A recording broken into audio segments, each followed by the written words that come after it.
तो एक छोटा सा रूम था, 70 गज का हमारा मकान था, आगे छप्पर पड़ा हुआ था, पूरा कच्चा मकान था, तो गोबर से पूरी लिपाई होती थी। एक रूम के अंदर हम चारों भाई लोग, माता पिता सब लोग रहते थे। कोई भी व्यवस्था नहीं थी, लेकिन मेहनत करते गए। आज ऊपर वाले के आशीर्वाद से इसी फ्रेंड्स कॉलोनी में हमारे 4 मकान हैं। और एक बात हम आपको और बताना चाहेंगे, इन सब अचीवमेंट से ही बड़ा एक अचीवमेंट और भी है हमारे लिए कि 20 साल के करियर में हमारी कोचिंग से एक भी बच्चा फ़ीस की वजह से वापस नहीं गया। तो हम सबसे बड़ा अचीवमेंट तो इसे मानते हैं, क्योंकि हम लोगों ने बहुत गरीबी में पढ़ाई की। तो हम लोग कोशिश करते हैं कि हमारे यहाँ से कोई भी गरीब से गरीब बच्चा फ़ीस की वजह से वापस ना जाए। सर, सामाजिक असमानता के कारण क्या लोगों ने कभी आपका मजाक उड़ाया? समाज ने आपको हीन भावना की नज़र से देखा? हम तो अपना रोल मॉडल अपनी माता जी को, अपने बड़े भाई अभिषेक शुक्ला जी को मानते हैं, क्योंकि हर कदम पे इन्होंने हम लोगों को हमेशा हौसला दिया और एक राह दिखाई, उसी पे हम लोग पीछे पीछे चलते रहे और सब लोग मिलजुल के हम लोग रहे, जुड़ के रहे। उसी का नतीजा है कि आज शहर में हम लोग एक अच्छी पहचान बना पाए। गली गली और मोहल्ला करते करते हो हल्ला, गली गली और मोहल्ला करते करते हो हल्ला, हल्ला हो हल्ला, हल्ला। नमस्कार, मैं हर्षित मिश्रा, आप देख रहे हैं द गली मोहल्ला शो। जीवन का नाम संघर्ष है। हर किसी की जीवन में कुछ उतार चढ़ाव भरे दिन आते हैं, लेकिन देखा गया है कि आजकल के युवाओं को कुछ कठिनाइयों का सामना करना पड़ता है तो वो हताश होकर, निराश होकर सुसाइड जैसे गलत कदम उठा लेते हैं। ऐसे ही युवाओं को सही दिशा दिखाने के लिए आज हमारे साथ मौजूद हैं 3 ऐसे व्यक्तित्व जिन्होंने अपनी मेहनत, लगन और बुद्धिमत्ता से फर्श से उठकर शाहजहाँपुर की कोचिंग जगत में एक कीर्तिमान स्थापित किया। शाहजहाँपुर के हज़ारों युवा जिनको अपना आइडल मानते हैं, ऐसे ही 3 व्यक्तित्व हमारे साथ मौजूद हैं। अभिषेक, अमित, उदित शुक्ला जी, बहुत बहुत स्वागत है आपका हमारे शो में। सर, आपने अपनी प्रारंभिक शिक्षा कहाँ से शुरू की? आपने अपने बचपन में किन किन कठिनाइयों का सामना किया और उन्हें दूर करने के लिए क्या प्रयास किए? सबसे पहले आप सभी लोगों को आपका जो गली मोहल्ला शो है उसके लिए बहुत बहुत हार्दिक शुभकामनाएं, और बहुत अच्छा काम आप लोग कर रहे हैं। जनता तक जो मैसेज जा रहा है वो बहुत ही पॉजिटिव जा रहा है और आप बहुत अच्छे अच्छे मुद्दे इस शहर के अंदर उठा रहे हैं। तो हमारी दिल से शुभकामनाएं हैं कि आप ऐसे ही अपने काम को करते रहें और समाज के अंदर एक नई दिशा को लेकर आप आगे बढ़ सकें। इसके लिए हार्दिक शुभकामनाएं हैं। अब रही बात हमारे जो जीवन की, तो बचपन तो कभी हमारे जीवन में आया ही नहीं। जब से होश संभाला तब से ही जिम्मेदारियों का एहसास रहा। जैसे आपने सुना होगा कि बच्चों को बचपन में जब पैसे दिए जाते थे तो खेलने कूदने के लिए या सामान अपना खिलौने वगैरह के लिए दिए जाते थे, पर हम लोगों को अगर कभी पैसे मिलते भी थे, पहली बात तो मिलते ही नहीं थे, लेकिन जब मिलते थे तो भी ये कह के मिलते थे कि कोई घर के लिए ज़रूरी सामान लाना या बेफालतू की कोई भी चीज़ ना लेकर आना।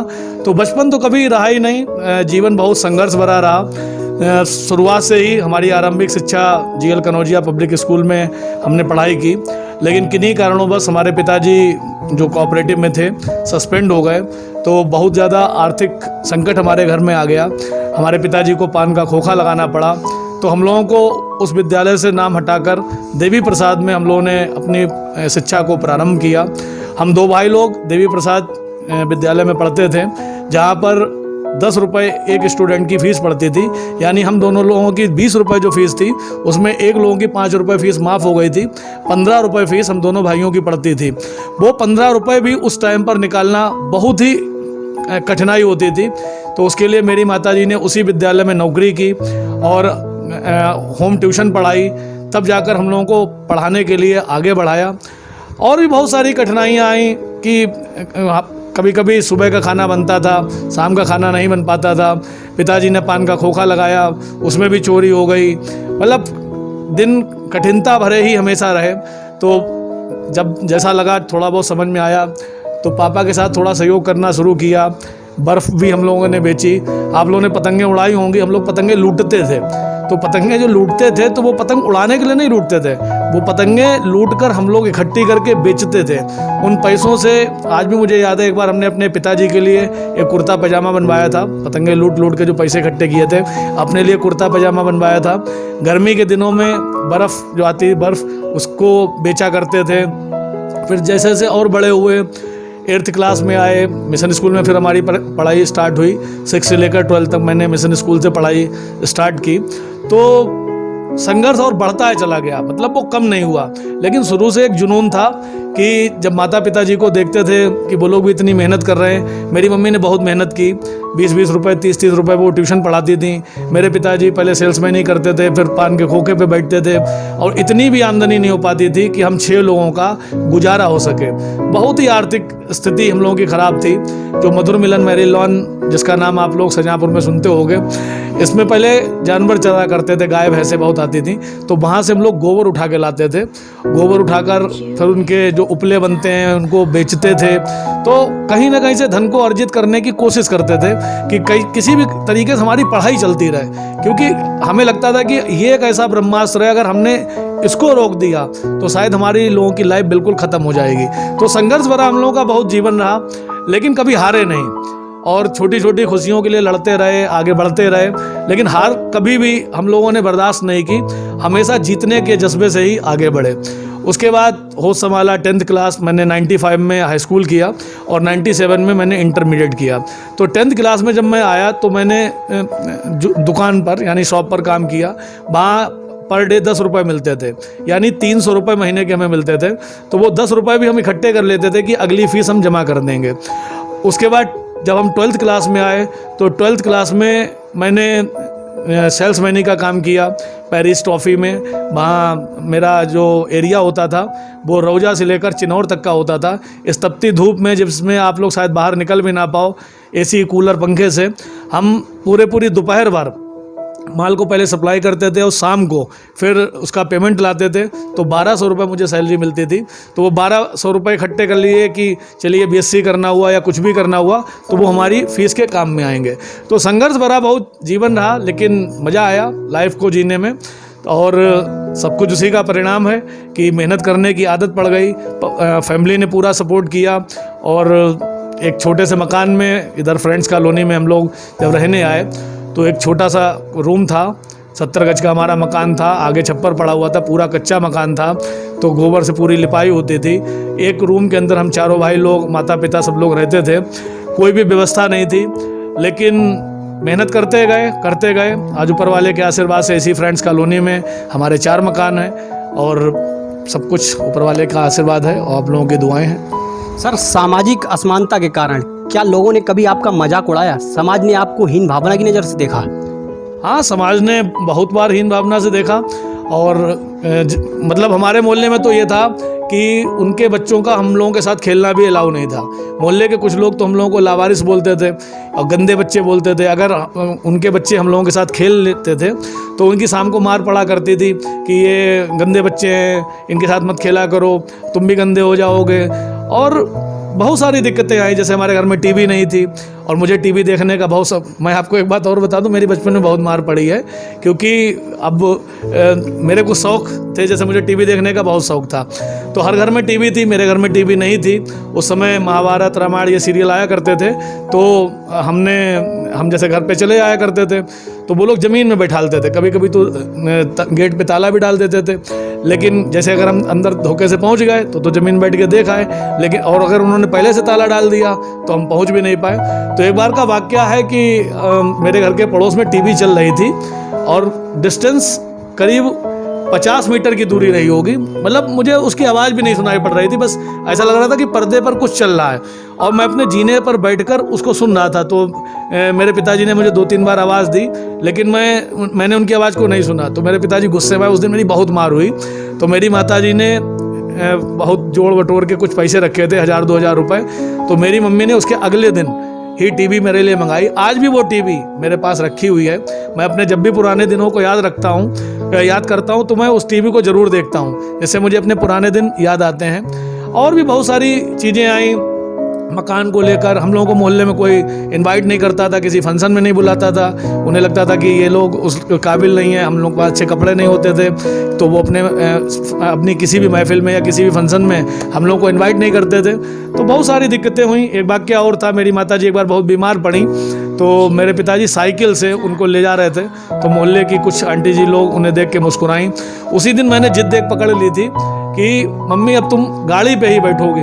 तो उसके बाद हमने बहुत मेहनत की, अप्रेंटिस की OCF में। वहाँ 2 रुपये एक पैंट को प्रेस लगाने के हम लोगों को मिला करते थे। हम दोनों भाई लोगों ने प्रेस लगा कर पैसे इकट्ठे किए, ट्यूशन पढ़ा के पैसे इकट्ठे किए। तब हम लोग होम ट्यूशन ही पढ़ाते थे और सबसे पहली गाड़ी अपनी कमाई से खरीदी थी हीरो होंडा स्प्लेंडर।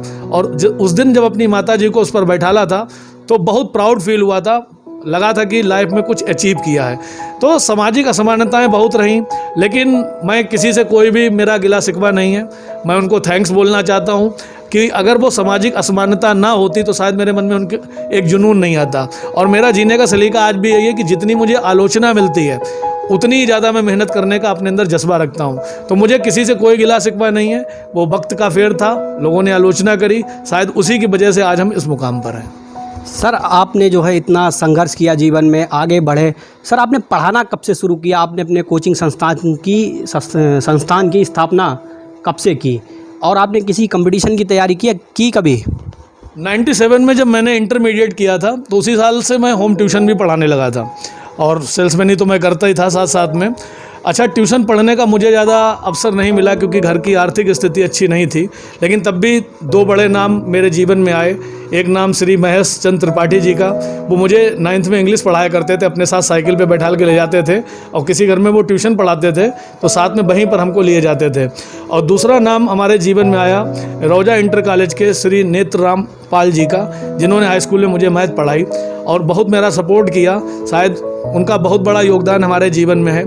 तो फाइनेंशियल प्रॉब्लम के कारण ट्यूशन ज़्यादा हम लोगों को मिली नहीं, तो मुझे लगता था कि यार मेरी जैसे जो चीज़ हमने सही है वो किसी और को ना मिले।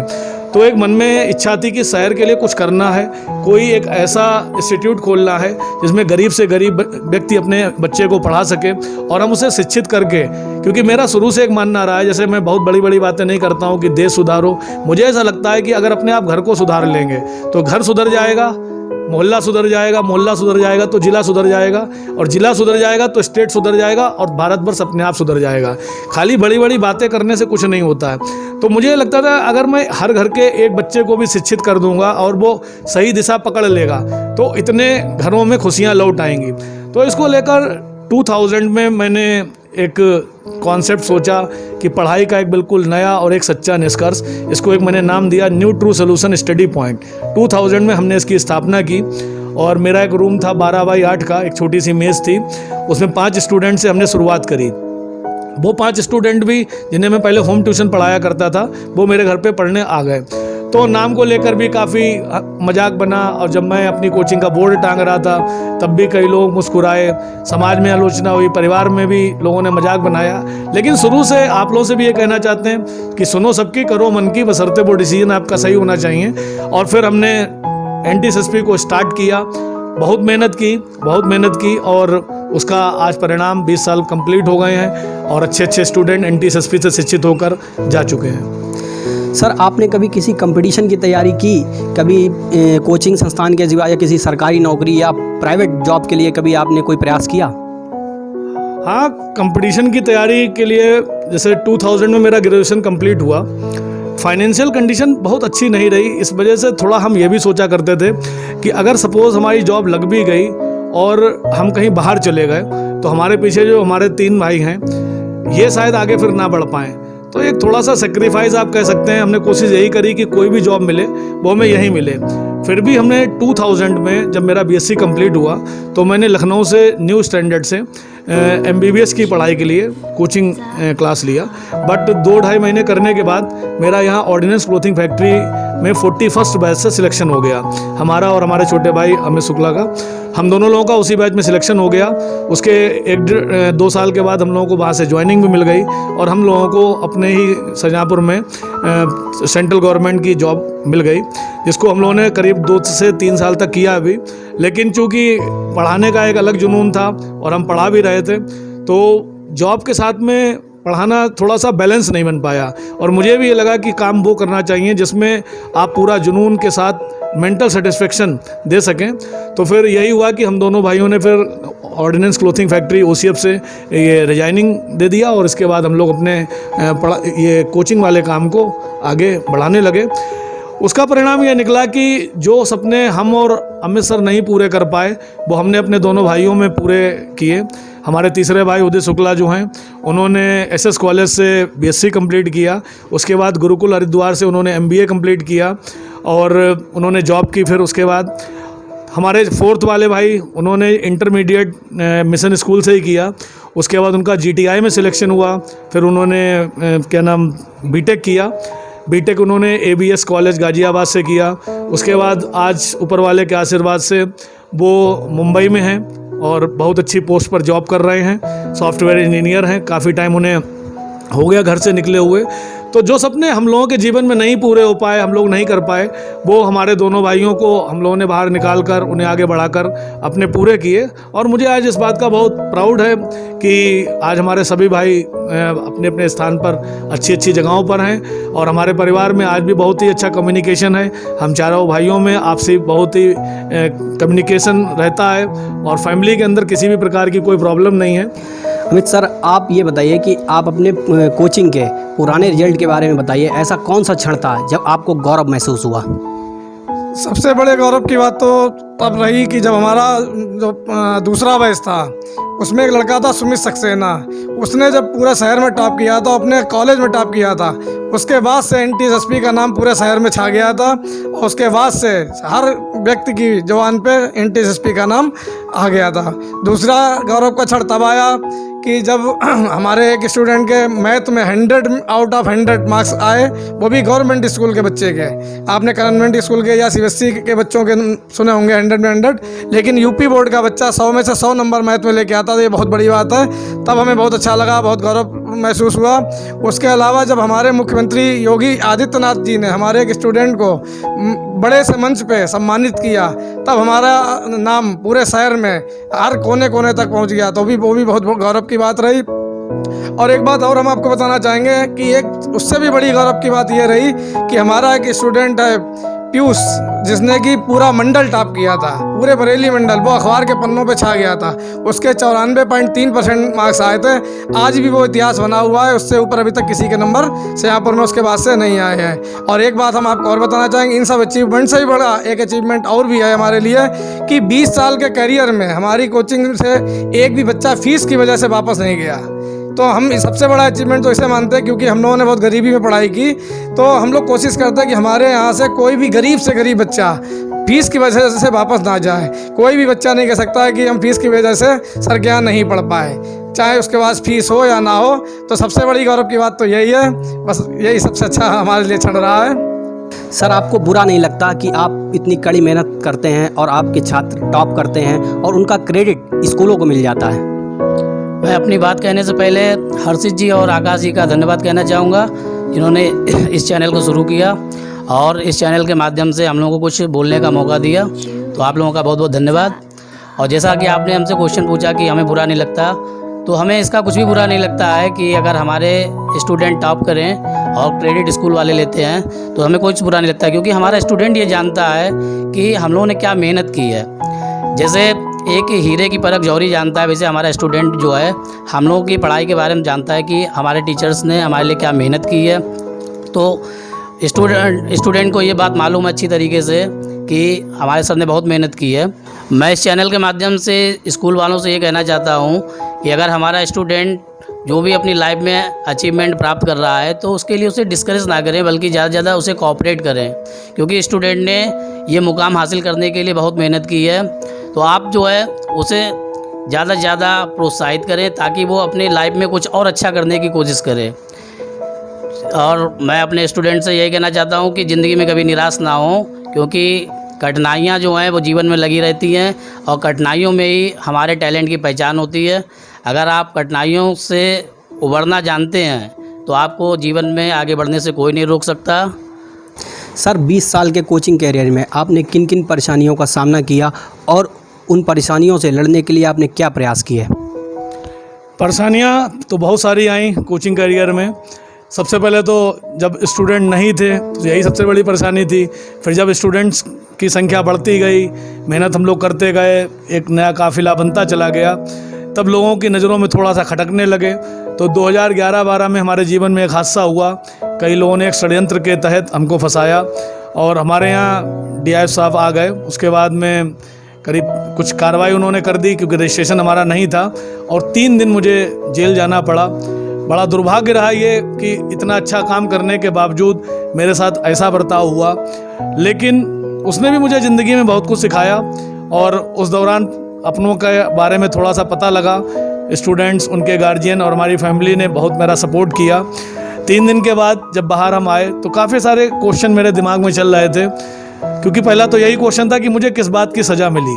इस सवाल का जवाब नहीं था। 10-11 दिन कोचिंग भी बंद रही, लेकिन 10-11 दिन के बाद जब हम कोचिंग को मैंने स्टार्ट किया, काफ़ी सारी जो आलोचक थे उनको भी लगा कि अब शायद NTSSP ख़त्म हो जाएगी या अभिषेक सर ख़त्म हो जाएंगे या अभिषेक सर सुसाइड कर लेंगे या कुछ गलत कदम उठा लेंगे। पर 11 दिन के बाद मैं क्लासरूम के अंदर गया और मेरे सारे स्टूडेंट ने खड़े होकर ताली बजाकर मेरा वेलकम किया। उस दिन मेरे लिए ज़िंदगी का वो मोमेंट था जो मैं आपको शब्दों में बता नहीं सकता।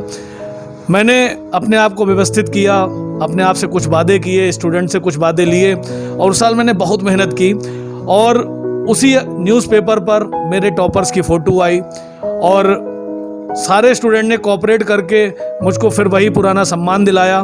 तो कठिनाइयाँ लाइफ में आई, लेकिन कठिनाइयाँ आने का मतलब ये नहीं कि आप ज़िंदगी को जीना छोड़ दें, अपनी लाइफ में हार मान जाएं। जब कभी आपकी ज़िंदगी में अच्छे दिन है तो बुरे दिन भी कभी ना कभी आएंगे, लेकिन तब आपकी ये पहचान होती है कि आप उन बुरे दिनों में अपने आप को स्टेबल कैसे करते हैं और लाइफ को कैसे आगे बढ़ाते हैं। तो कठिनाइयाँ आती रहती हैं, ऐसी कोई दिक्कत नहीं है, लेकिन उनसे कभी भी हार नहीं माननी चाहिए। आज 2011-12 का वाक़या था, आज 2020 है। देखिए मैंने 20 साल अपने पूरे कर लिए। ऊपर वाले के आशीर्वाद से, आप लोगों के सहयोग से, सब लोगों का साथ है। तो NTSSP में इसीलिए बोला जाता है कि जब तक आप साथ हैं हम खास हैं और जब तक आप साथ रहेंगे हम खास रहेंगे, क्योंकि ये NTSSP एक फैमिली है और बहुत बड़ी फैमिली है जिसने बहुत अच्छे स्टूडेंट्स को इतनी अच्छी जगह पर पहुंचाया, जिनका नाम लेते हुए मुझे बहुत प्राउड फील होता है। आज मेरा स्टूडेंट दुनिया के हर कोने पर, आपको सुनकर ताज्जुब होगा, दुनिया के हर कोने पर, विदेशों में भी आज NTSSP का स्टूडेंट है। यूपी बोर्ड का पढ़ा हुआ बच्चा आज अच्छे पदों पर है। सर, जितना मैं आपको जानता हूँ, एक आप अच्छी सोच के धनी हैं। सर, आप ऐसे जीवन में कौन सा क्षण आया जिसने आपकी सोच बदल दी? बचपन में आया था। बचपन में मैं 5th क्लास में था, मेरा PT का एग्ज़ाम था, तो मेरे पास शूज़ यानी जूते नहीं थे, ब्लैक जूते नहीं थे। तो मेरा एक मित्र था, उसकी माताजी भी घर घर जाकर बर्तन चौका करती थी। तो हम बहुत परेशान थे, तो वो मेरे पास आया, बोला अभिषेक क्या बात हुई? हमने यार कल PT का पेपर है, मेरे पास तो शूज़ भी नहीं है, हम तो हवाई चप्पल पहन के आते हैं। तो बोले कोई बात नहीं, तुम हमारे पास 2 जोड़ी जूते हैं, तुम ले लेना। तो उसने अपने घर मुझे बुलाया और अपने शूज़ दिए और मैंने अगले दिन PT का एग्ज़ाम अटेंड किया। तो जब मैं उसके शूज़ वापस करने गया तो उसने हमको गले लगाया, बोला नहीं यार तुम रख लो जूते। आज भी वो जूते हमारे पास सुरक्षित रखे हैं। मतलब ट्रू फ्रेंडशिप क्या होती है बचपन में मुझे ये पता चली। उसके बाद और भी लाइफ में कई सारे टर्निंग पॉइंट्स आए जिसने हमारी सोच को बदला। पढ़ाई के क्षेत्र में कई जगह पर फीस के कारण हमें भगा दिया गया, कई जगह पर हमारे पास अच्छे कपड़े नहीं थे इसलिए हमको महफिल में नहीं बुलाया गया। कुछ जगहों पर ऐसा हुआ कि हमारे साथ बिल्कुल अलग व्यवहार किया गया कि हम उनकी महफिल में अगर हैं भी तो भी हमको इग्नोर किया गया। तो इन सब चीज़ों ने एक जुनून पैदा किया कि जैसे हमारा घर इतना छोटा था, एक रूम था, आगे छप्पर पड़ा था, मैंने आपको बताया। तो मेरे अंदर एक जुनून था कि यार इस कॉलोनी में सबसे ऊंचा मकान बनाएंगे। आज फ्रेंड्स कॉलोनी में हमारे 4 मकान हैं और आप देख सकते हैं कि वो चारों ही मकान हमारे पूरे मोहल्ले में सबसे ऊंचे हमारे ही मकान हैं। तो मेरे अंदर कुछ जुनून रहे हैं और उन जुनून के सहारे मैं हमेशा आगे बढ़ा हूँ और अपने स्टूडेंट्स को, अपने संगी साथियों को भी यही बात कहना चाहते हैं कि लाइफ में स्ट्रगल करिए, मेहनत करिए, जुनून पालिए। जब तक आपके अंदर जुनून नहीं होगी, आपके अंदर भूख नहीं होगी, तब तक आप अपनी लाइफ में आगे नहीं बढ़ पाएंगे। सर, आप अपना रोल मॉडल किसको मानते हैं जिससे आपको प्रेरणा मिलती है? रोल मॉडल हमारी फैमिली है, हमारे माता पिता। मेरे माता पिता ने बहुत संघर्ष किया, बहुत मेहनत की। अगर जिस कंडीशंस में हम लोग पढ़े हैं, अगर वहाँ पर जरा सी भी हिम्मत हम लोगों की टूट जाती तो शायद हम चारों लोग नहीं पढ़ पाते। मतलब आज जिस मुकाम पर हमारे चौथे वाले भाई हैं, मुंबई में हैं, सॉफ्टवेयर इंजीनियर हैं, उनका अच्छा खासा सैलरी पैकेज है। उनकी वाइफ भी M.Tech करके वो भी सॉफ्टवेयर इंजीनियर हैं। और जिस परिवेश में हम लोग पढ़े बड़े और जहां हमने शिक्षा ग्रहण की, कोई हमें कॉन्वेंट स्कूल कभी नहीं मिला, सब सारे गवर्नमेंट कॉलेजेस में हमने पढ़ाई शुरू की। तो इसमें बहुत बड़ा योगदान हमारी माता पिता का है। हमारी माता जी ने बहुत संघर्ष किया आज भी वो संघर्ष करती हैं। हालांकि वो अब डिस्ट्रिक्ट बोर्ड की टीचर हैं, लेकिन संघर्ष उनका आज भी है। और उन्होंने हम चारों लोगों की कमान अपने हाथ में रखी, हम लोगों को कभी भटकने नहीं दिया, सही गाइडलाइन दी, सही शिक्षा दिलाई और हमेशा डिसिप्लिन में रखा। उसका नतीजा ये है कि हम चारों लोग आज ऊपर वाले की दया से अपने अपने मुकाम पर ठीक हैं और पूरी तरीके से सेटिस्फाई हैं। और ऊपर वाले का बहुत बहुत शुक्रिया कि उसने हम लोगों को इस मुकाम तक पहुंचाया। तो हमारे रोल मॉडल हमारे माता पिता जी ही हैं। सर आप बताइए, आप अपना रोल मॉडल किसको मानते हैं? हम तो अपना रोल मॉडल अपनी माता जी को, अपने जो बड़े भाई अभिषेक शुक्ला जी को मानते हैं, क्योंकि हर कदम पे इन्होंने हम लोगों को हमेशा हौसला दिया और एक राह दिखाई, उसी पे हम लोग पीछे पीछे चलते रहे और सब लोग मिलजुल के हम लोग रहे, जुड़ के रहे। उसी का नतीजा है कि आज शहर में हम लोग एक अच्छी पहचान बना पाए। सर आपका क्या सपना है और उस सपने को पूरा करने के लिए आप क्या प्रयास कर रहे हैं? अभी तक तो खैर जितने सपने देखे वो ऊपर वाले के आशीर्वाद से पूरे कर लिए। एक सबसे बड़ा जो मेरा ड्रीम है पर्सनल, मैं शहर को एक स्कूल देना चाहता हूँ, शाहजहाँपुर पब्लिक स्कूल के नाम से। ये ड्रीम मेरा है, जिसमें शिक्षा का स्तर हम ऐसा देना चाहते हैं जिसमें गरीब से गरीब इंसान अपने अगर बच्चे को भेजे और कम से कम फीस में वो अच्छी से अच्छी शिक्षा वहाँ से ग्रहण कर सके।